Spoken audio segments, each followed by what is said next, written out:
Assalamu alaikum dear students and my dear viewers. I welcome all of you once again to my lecture and to my YouTube channel Clear Chemistry Concepts with Ishfaq Hamid. And today my topic is lanthanide contraction.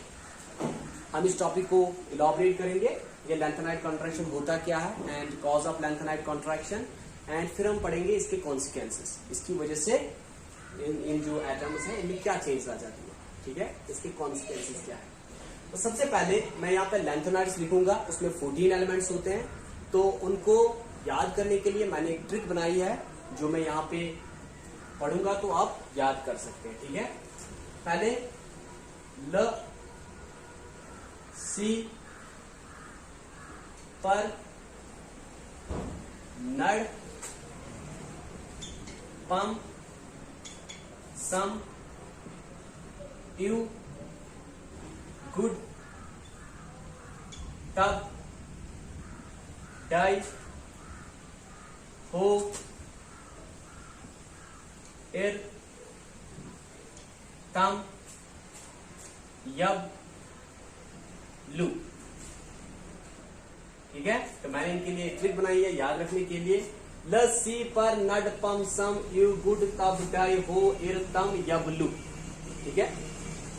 तो जैसा कि आपको पता है कि जो lanthanum है इसको मैंने बोला था, ये जो लैंथेनम है ये एप्लॉक एलिमेंट नहीं है, लेकिन हम इनको एप्लॉक एलिमेंट के साथ इसलिए रखते हैं बिकॉज ये एप्लॉक एलिमेंट्स के साथ रिजेंबल करता है, ठीक है।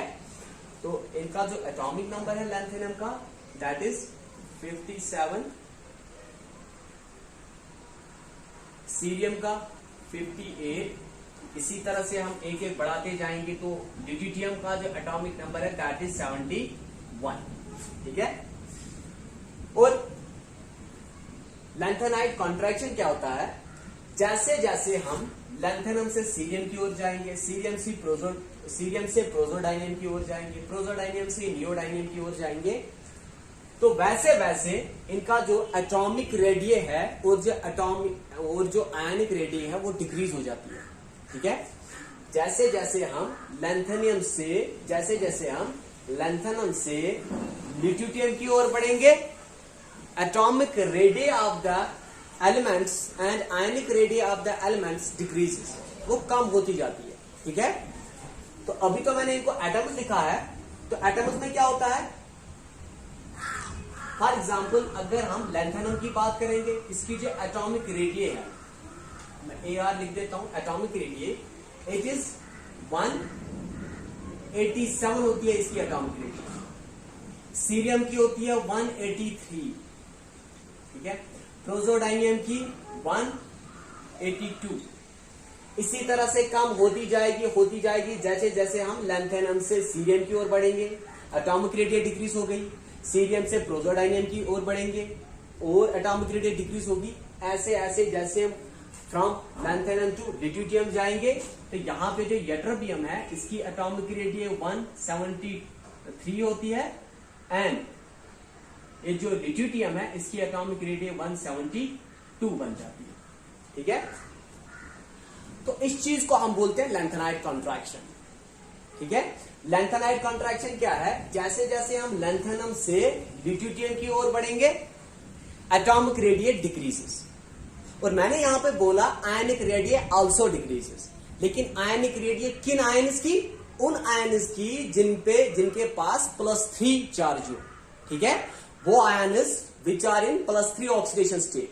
तो मैं यहां पे लिख दूंगा, अब आयनिक रेडिय की बात करते हैं हम, lanthanum tripositive, cerium tripositive, praseodymium tripositive, neodymium tripositive, ऐसे ही promethium tripositive, samarium tripositive, इसी तरह से EU tripositive, GD tripositive, TB tripositive, DY tripositive, HO tripositive, AR tripositive, TM tripositive, YB tripositive and LU tripositive, ठीक है। और ions में भी क्या होता है, दीज आर आयन्स जिनके पास +3 charge है, जैसे जैसे हम लैंथेनम ट्राइपॉजिटिव से ल्यूटिटियम ट्राइपॉजिटिव की ओर बढ़ते हैं, जो आयनिक रेडियस है इट आल्सो डिक्रीजेस, वो भी कम हो जाती है। तो अब हम यहां पे देखेंगे आयनिक रेडियस कितनी डिक्रीज होती है। लैंथेनम ट्राइपॉजिटिव इट्स एन आयन, इसकी आयनिक रेडियस कितनी होती है, इट इज 106, ठीक है, पिकोमीटर। यहां पे हम बात कर रहे हैं पिकोमीटर्स की, और यहां पे भी हमने बात की पिकोमीटर्स की। और इसी तरह से जब हम सीरियम ट्राइपॉजिटिव की ओर जाते हैं, its ionic radius is 103 picometres. Praseodymium tripositive, its ionic radius decreases to 101 picometres, ठीक है। और इसी तरह से आयनिक रेडियस डिक्रीज होती जाएगी। जब हम यट्रोबियम ट्राइपॉजिटिव की ओर पहुंचेंगे, its ionic radius becomes 73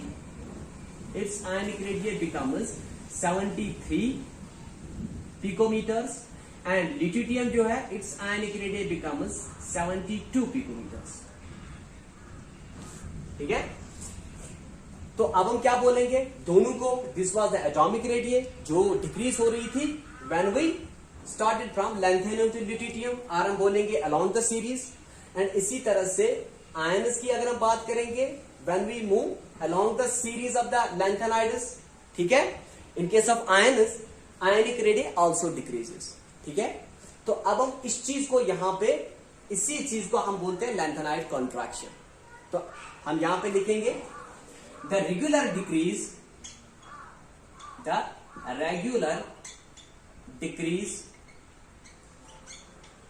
in atomic and ionic radii,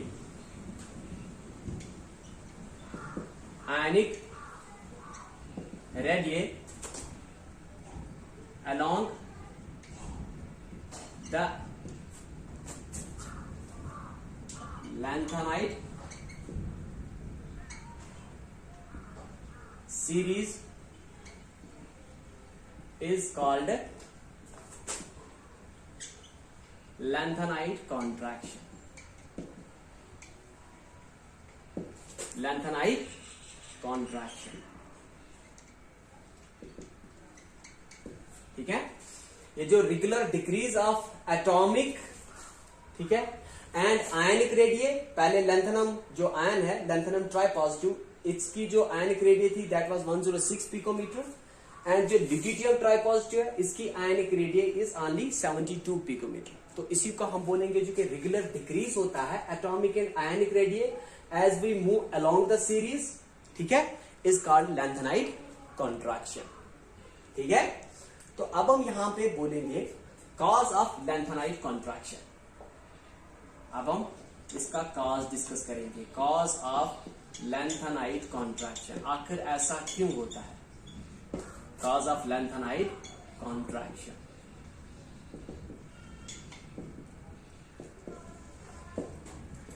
ऐसा क्यों होता है, बिकॉज सबसे पहली बात, जैसे जैसे हम series along the series move करेंगे from lanthanum to cerium, cerium to praseodymium, atomic number increases by 1 unit.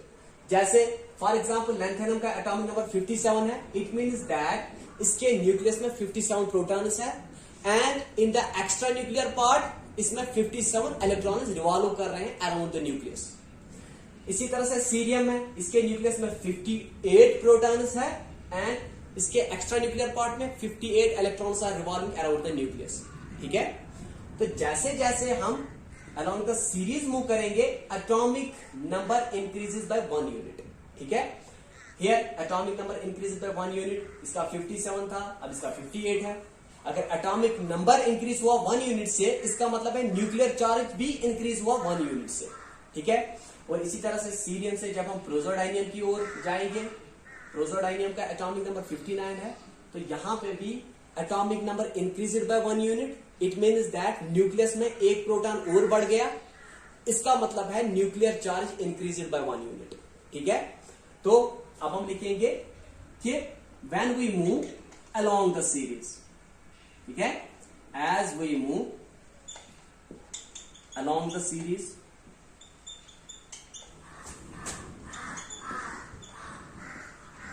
या हम बोलेंगे फ्रॉम राइट टू लेफ्ट। सबसे पहली बात, nuclear charge increases by 1 unit. Nuclear charge increases by 1 unit, क्योंकि atomic number increase हो जाता है बाय 1 यूनिट से। और दूसरी बात ये कि जो इलेक्ट्रॉन्स है they are added to the same 4f subshell. ठीक है, इलेक्ट्रॉन जो है वो 4f सबशेल में ही ऐड हो जाते हैं। ठीक है, इसको मैं पहले यहां पे लिखता हूं, फिर मैं एक्सप्लेन करूंगा। Electrons are added to the same 4f subshell. ठीक है, इसको एक्सप्लेन करने के लिए 2 एग्जांपल्स ले लूंगा मैं। सीरियम की ले लेता हूं और लिटियम की ले लेता हूं। मैंने लैंथेनम की इसलिए नहीं ली क्योंकि ये एप्लॉक एलिमेंट नहीं है। हम खाली इसको एप्लॉक एलिमेंट्स के साथ रख देते हैं, हम खाली इसको लैंथेनाइड्स के साथ रख देते हैं, because its properties resembles with the properties of lanthanides. ठीक है, तो अगर हम सीरियम की बात करें, ये सीरियम है, इसका जो इलेक्ट्रॉनिक कॉन्फ़िगरेशन है दैट इज ज़ीनान। ठीक है, ज़ीनान 4f2 5d0 6s2। ठीक है, ये तो सीरियम की मैंने इलेक्ट्रॉनिक कॉन्फ़िगरेशन लिख दी। अब हम लिटियम की बात करते हैं। लिटियम का जो इलेक्ट्रॉनिक कॉन्फ़िगरेशन है that is xenon 4f14 5d1 6s2। ठीक है, तो अब इसमें क्या है, इसके पास 2 इलेक्ट्रॉन्स थे। ठीक है, इसके पास 2 इलेक्ट्रॉन्स f सबशेल में थे, मैंने यहां पे लिख दिए। अब जब प्रोसोडायनियम की ओर जाओगे, जो मैंने इलेक्ट्रॉनिक कॉन्फ़िगरेशन इनका दिखाया हुआ है, प्रोसोडायनियम में f सबशेल में 3 इलेक्ट्रॉन्स होंगे। इसी तरह से नियोडायनियम में f सबशेल में 4 इलेक्ट्रॉन्स, प्रोमीथियम में f सबशेल में 5 इलेक्ट्रॉन्स, इसी तरह समारियम में f सबशेल में 6 इलेक्ट्रॉन्स होंगे एंड सो ऑन। ठीक है, तो इसका मतलब क्या हुआ कि जैसे जैसे हम अलोंग द सीरीज जाते हैं, एटॉमिक नंबर इंक्रीज हो जाता है by 1 unit, but at the same time जो इलेक्ट्रॉन्स बढ़ जाते हैं बाय इंक्रीजिंग एटॉमिक नंबर, वो इलेक्ट्रॉन्स सेम शेल में एंटर हो जाते हैं। यहां पे भी 4f में 2 इलेक्ट्रॉन्स थे, लेकिन 4f नहीं थे। और जैसे जैसे एटॉमिक नंबर बढ़ता गया, ठीक है, लिटियम में जो 71 इलेक्ट्रॉन्स है, उसमें जो 14 इलेक्ट्रॉन्स है that are outermost electrons are present in 4f subshell. ठीक है, nuclear charge increases by 1 unit, उसकी वजह से जो इलेक्ट्रॉन्स इंक्रीज हो जाते हैं, they are added to the same 4f subshell. Shell same रहती है। ठीक है, इलेक्ट्रॉन्स बढ़ जाते हैं, लेकिन जो शेल है वो 4f है, उसी में भरेंगे। ठीक है, इसीलिए मैंने यहां पे सीरियम के electronic configuration with 4f2 and lithium जो कि लास्ट वाला एलिमेंट है लैंथेनाइड का, उसमें जो इलेक्ट्रॉनिक कॉन्फ़िगरेशन है दैट इज 4f14। इसकी वजह से क्या होता है कि न्यूक्लियर चार्ज बढ़ जाता है, प्रोटॉन नंबर ऑफ प्रोटॉन्स बहुत ज्यादा इंक्रीज हो जाते हैं when we move along the series. ठीक है, and at the same time electron जो है वो सेम शेल में है, वो दूसरे शेल में नहीं है, उसी शेल में है जो कि ऑलरेडी प्रेजेंट है। उससे क्या होता है, जो force of attraction between nucleus and the electrons which are present in 4f subshell, it increases. ठीक है, nuclear force on electrons increases, जिसकी वजह से क्या होता है, जो शेल होती है it contracts, it comes close to the nucleus, और उसकी वजह से atomic and ionic radius decrease हो जाती है। ठीक है, तो इसकी वजह से क्या होता है, इसकी वजह से क्या होता है, जो न्यूक्लियर फोर्स होता है, न्यूक्लियर फोर्स और we can say force of attraction which is exerted by the nucleus on electrons, it increases. ठीक है, उसकी वजह से क्या होता है, जो एटम होता है, जो शेल होता है, इट कॉन्ट्रैक्ट्स। ठीक है, एटम की जो शेल है, बाहर वाली शेल है, अंदर वाली शेल है, जो भी है, अब न्यूक्लियस का फोर्स उनपे ज्यादा है। ठीक है, तो उसकी वजह से क्या होगा, they come closer and closer to the nucleus. पहले शेल इतनी दूर थी, ठीक है। फॉर एग्जाम्पल पहले हम मान के चलते हैं ये आउटर मोस्ट शेल है, मैं जो हूं मैं न्यूक्लियस हूं, और जैसे जैसे अलोंग द सीरीज बढ़ते जाएंगे न्यूक्लियस में एक एक प्रोटॉन बढ़ता जाएगा, बाहर उसी शेल में एक एक इलेक्ट्रॉन बढ़ता जाएगा। तो उसकी वजह से क्या होगा, अब जब हम ल्यूटियम के पास पहुंचेंगे, अब प्रोटॉन्स बहुत ज्यादा है लेकिन electrons are present in the same subshell, तो क्या होगा, it will come closer to the nucleus because force of attraction which is created by the nucleus will increase on those very electrons.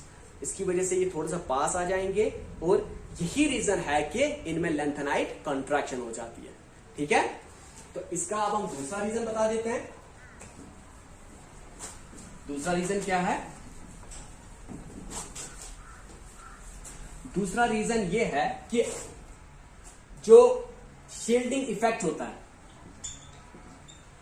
Shielding effect की अगर हम बात करेंगे, shielding effect क्या होता है, जब इलेक्ट्रॉन सेम सबशेल में प्रेजेंट हो, सेम शेल में प्रेजेंट हो, because electrons are negatively charged, they will repel each other, और उस रिपेल की वजह से जो फोर्स ऑफ अट्रैक्शन न्यूक्लियस का उन पे होता है वो कम हो जाता है, और इस चीज को हम बोलते हैं, this is called shielding effect, ठीक है। This effect is called shielding effect. तो क्या होता है कि शील्डिंग इफेक्ट का जो ऑर्डर है दैट इज एस इलेक्ट्रॉन्स, वो इलेक्ट्रॉन्स जो कि एस सबशेल में प्रेजेंट हो, they have more shielding effect than those electrons which are present in d subshell, p subshell sorry, ठीक है। और वो इलेक्ट्रॉन जो कि डी सबशेल में है, ठीक है, उनका जो शील्डिंग इफेक्ट है that is less than that of electrons in P subshell, ठीक है। एस सबशेल में अगर इलेक्ट्रॉन्स प्रेजेंट है दे शील्ड टू मच, उनके पास रिपल्शन ज्यादा होती है, और जो न्यूक्लियस का फोर्स उन पे होता है इलेक्ट्रॉन्स पे वो बहुत कम हो जाता है, because they ripple each other बहुत ज्यादा, ठीक है। वो shielding effect of S electrons is greater than that of electrons in P subshell, is greater than that of electrons in d subshell, is greater than that of electrons in F subshell, ठीक है। और यहां पे अगर आप देखोगे lanthanides में, यहां पे electrons are present in 4f subshell, और इसकी वजह से क्या होता है, इसकी वजह से क्या होता है, पुअर शील्डिंग इफेक्ट, हम बोलेंगे वेरी पुअर शील्डिंग इफेक्ट होती है, वेरी पुअर शील्डिंग इफेक्ट। अब वेरी पुअर शील्डिंग इफेक्ट की वजह से क्या होता है, क्योंकि जो इलेक्ट्रॉन्स एफ सबशेल में प्रेजेंट है वो न्यूक्लियर फोर्स को शील्ड नहीं कर पाते, ठीक है। उसकी वजह से क्या होता है, जो न्यूक्लियर फोर्स होता है, जो force of attraction which is exerted by the nucleus on the electrons present in F subshell, वो डोमिनेट करता है ऑन शील्डिंग इफेक्ट पे, बिकॉज शील्डिंग इफेक्ट उन इलेक्ट्रॉन्स के पास बहुत कम है, ठीक है। तो उसकी वजह से क्या होता है उसकी वजह से क्या होता है कि जो इलेक्ट्रॉन्स है they also come closer to the nucleus, और इसीलिए लैंथेनाइट कॉन्ट्रैक्शन हो जाता है, ठीक है।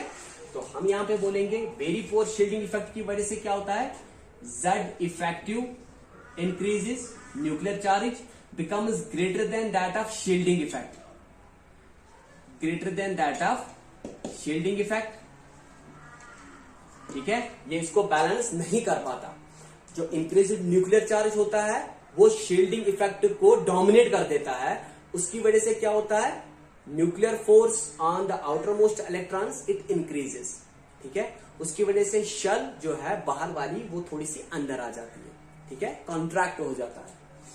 तो हम क्या बोलेंगे, Z effect becomes greater than shielding effect and which ultimately leads to किसे, कॉन्ट्रैक्शन। उसकी वजह से क्या हो जाती है, कॉन्ट्रैक्शन ऑफ शेल्स हो जाती है, एंड इसी चीज को हम बोलते हैं लैंथेनाइट कॉन्ट्रैक्शन, ठीक है।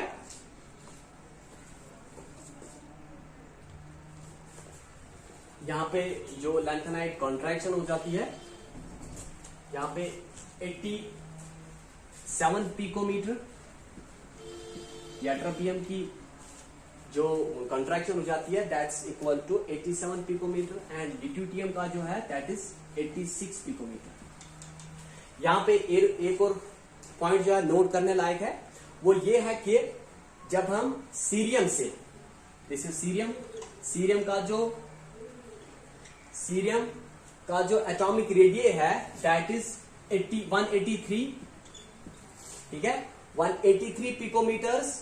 और जब हम लिथियम का देखेंगे that is equal to 172 picometres, ठीक है, that is equal to 172 picometres. और ये 14 एलिमेंट्स में जो कंट्रैक्शन हो जाती है एटॉमिक रेडियस की that is equal to 11 picometres. 14 elements में from cerium to lithium contraction in atomic radius is 11 picometres. अगर आप इसका देखोगे सीरियम का दैट इज 183 पिकोमीटर्स एंड जो लिथियम लास्ट वाला एलिमेंट है उसकी जो एटॉमिक रेडियस है that is 172 picometres. So contraction from cerium to lithium is 11 picometres, ठीक है। इसी तरह से अगर इनके आयन्स की बात करेंगे हम, सीरियम ट्राई पॉजिटिव की जो आयनिक रेडियस है दैट इज 103 पिकोमीटर्स एंड जो लिथियम है, लिथियम ट्राई पॉजिटिव की जो आयनिक रेडियस है that is 86 picometers. And here change in ionic radius from cerium to lithium is 17 picometers, ठीक है, is 17 picometers change from cerium tripositive whose ionic radius is 103 picometers to lutetium tripositive whose ionic radius is 86 picometers. So the change from cerium tripositive in the ionic radius to lutetium tripositive is that is 17 picometers, ठीक है।